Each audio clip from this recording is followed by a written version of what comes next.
put it back into the spotlight. One of Kyrie's family members disclosed to Joe Verdun that Irving doesn't see being an NBA player as a glorious career, but more or less just a job. Now, this is not what you want to hear from your star player. Being a professional athlete has a time limit. Unless you're Tom Brady, it's usually in your 30s. So when you have a star player that you're paying millions of dollars to play a game, it should be the most important thing of his life right now during this time. Well, yeah, you would think that, but here's the thing with Kyrie. I think he's shown us this is absolutely who he is. Oh, yeah. He's just like the rest of us. All of us have had a job that we just show up to and do to get a check. We aspire to have a career that we are passionate about. But at some point in our lives, we probably have had or still have a job that we're not necessarily passionate about, but we got bills to pay. Yeah. And for Kyrie, it's very obvious that he treats that this way. I mean, he's not all in. He chose not to get vaccinated, not because he doesn't believe in vaccinations, but because he doesn't believe in mandates. And then that prevents him from playing half of the games for the team that he plays for. So whatever you feel about vaccines, and I don't care if Kyrie gets vaccinated or not, it doesn't matter to me. But you can't on one hand say you're all in, and then on the other hand, do that. And we have enough evidence with Kyrie at this point that this is the kind of guy he is. He's not a winning player. Yeah. He is a spectacular player when he is on the court. It's disappointing to me as a fan only. I don't care about Kyrie's personal life. It doesn't. I know who Kyrie is because he plays basketball. Yeah. I want to see Kyrie, James Harden, and Kevin Durant play basketball together. Yeah. That's what I want to see. We're not going to get that. And it will likely all blow up after this season. Yeah. And part of it is because, yes, Kyrie does treat playing in the NBA like a 9-to-5 job. It's something that pays the bills. What Kyrie is truly passionate about, what he really wants to pour his life into, we will see. And he does do great things for the community. He does do great things off the court. He's not a bad guy. But we see this all the time in sports. Some guys, I talked to friends of mine who played in the league. Why wasn't this guy really successful? This guy was so talented. What happened with him?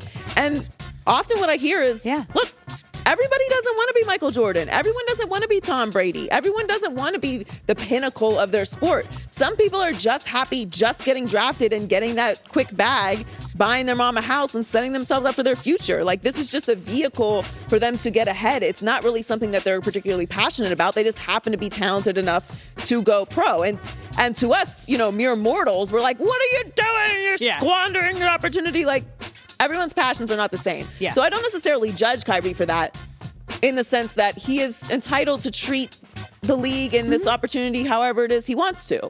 He's not a bad guy. No. But at the same time, you can't claim that you're like a winning player and you're the alpha and you're the guy when this is how you treat something that we all know you have to be passionately all in on to be great. This is the mentality that separates great players from the best players out there. Also, side note, why is a family member sharing a conversation with the media, that family member? Well, out of the trust tree.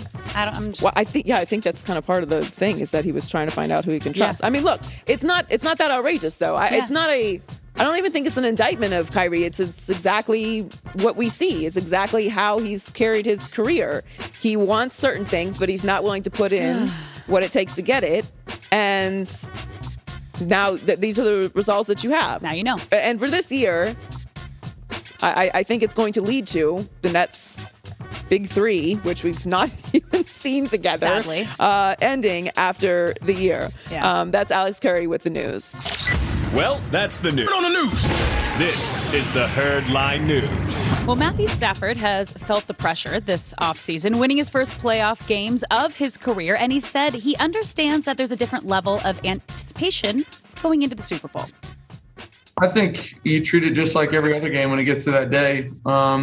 You got a job to do. You got a job to go out there and execute and try and lead your team to help us win. Once the ball's snapped, I mean, it's going to be football. You know, settle into the game as quickly as you possibly can and, you know, trust your eyes, trust your teammates, and go play. I think that part of it, once the ball's snapped, is hopefully going to be the part that's, you know, the easiest to just eliminate all distractions and go out and play.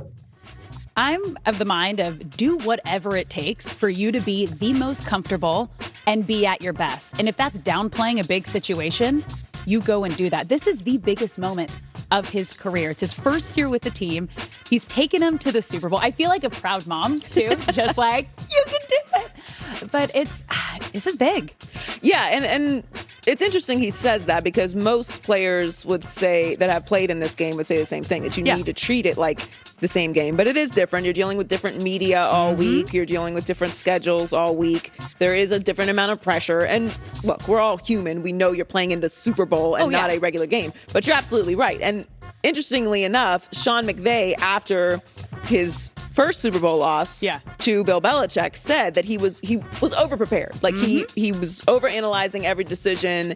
He did too much. And now that he has that experience as a head coach, having played in the Super Bowl, I think he will come into this game with that mentality. And it's good that Matthew Stafford is having that mentality as well. I'm very impressed with Matthew Stafford. I had a lot of questions about him during the regular season with those turnovers. He never won a playoff game before this year, and now he's playing in the Super Bowl. I think it's obviously an advantage that they are playing in SoFi. They don't have to travel.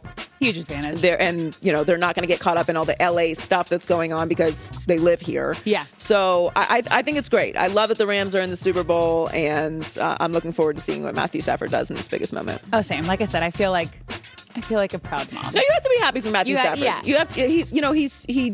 He paid his dues in Detroit. And listen, I love the city of Detroit. Okay, I spent a lot of time in Detroit. My grandparents are from Detroit. I practically grew up there.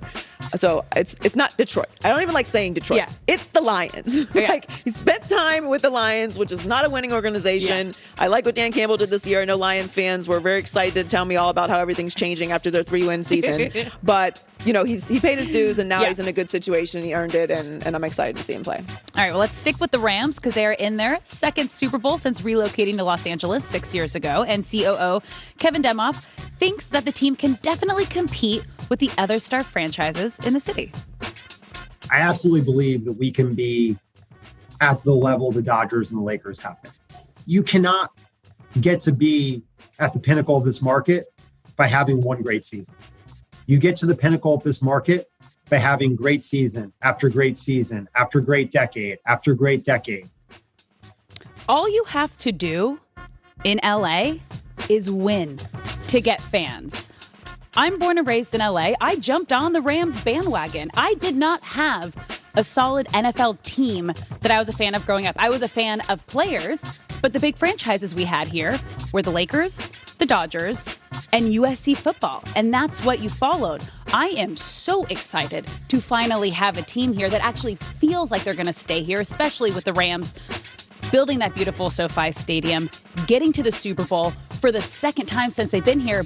But Lakers and Dodgers both just recently won championships in 2020. And here in LA, in Hollywood, the saying goes, you're only as good as your last gig.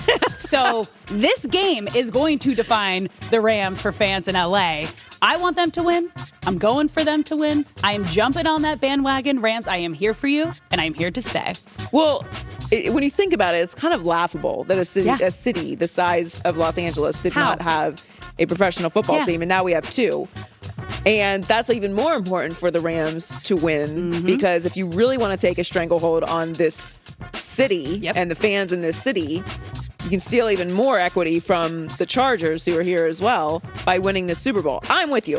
LA is sort of like Miami in that way. Like, there's a lot going on.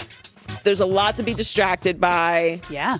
There's a lot of transients, so people already have other affiliations. You saw the Niners game. I mean, you saw several games at SoFi throughout the year for the Chargers and for the Rams that were filled with Steelers fans, and there's a Packers fans. It was a road team home game. Exactly. For a lot of teams. For a lot of teams. And that's just because LA is a very transient city. Yeah. If you are going to go see your team on the road, why not Los Angeles? That's a big appeal to the Raiders being in Las Vegas. So I'm with you. I think I might talk about this a little bit later, but I do think they have an opportunity here. They do. If they win. They got to win. Big if. It's one thing to get there. Yes. And it's important. It is important to build up equity in winning in general. And being in the game is big. But winning the game is going to start separating you not only from the Chargers, but also will put you in that category of the Lakers and the Dodgers, who have obviously decades and decades and decades of equity with fans here. And just won back-to-back championships in 2020, Right. Lakers and Dodgers. Yes. So it's time. Yeah. You can do it, Rams. All right. Well, let's move on to Kyrie Irving's commitment.